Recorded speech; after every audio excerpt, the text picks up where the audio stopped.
கண்ணியத்திற்குரியவர்களுக்கு அஸ்ஸலாமு அலைக்கும் வரஹ்மத்துல்லாஹி தஆலா பரகாத்துஹு. நம் நினைக்கக்கூடிய காரியம் நடக்குமா நடக்காதா என்ற சந்தேகம் இருந்தாலும், அடுத்து என்ன நடக்கப் போகிறதோ என்ற பதட்டமான நேரத்திலும் இன்ஷா அல்லாஹ் இந்த துவாவை ஓதுனா அல்லாஹ் தஆலா அந்த காரியத்தை லேசாக்கி கொடுக்குறான்.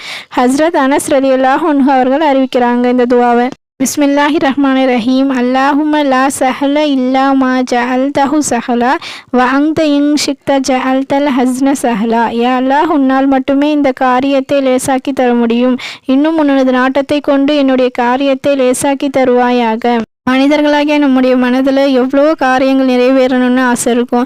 நம் பிள்ளைகள் வாழ்க்கையை பற்றி, நம் குடும்பத்தை பற்றி, நம் தொழில் பற்றிய அனைத்து காரியங்களையும் அல்லாஹ் தஆலா கிட்ட ஒப்படைச்சிட்டு இன்ஷா அல்லாஹ் இந்த துவாவை ஓதி அல்லாஹ் தஆலா கிட்ட துவா செய்தோம்னா நமது அனைத்து காரியங்களையும் அல்லாஹ் தஆலா நிறைவேற்றி தருவானாக. ஆமீன். இந்த பதிவு உங்களுடைய நண்பர்களுக்கும் ஷேர் பண்ணுங்கள். அவங்களுக்கும் அல்லாஹ் தஆலா உதவி கிடைக்கட்டும். ஆமீன். அஸ்ஸலாமு அலைக்கும் வரஹ்மத்துல்லாஹி தஆலா பரகாத்துஹு.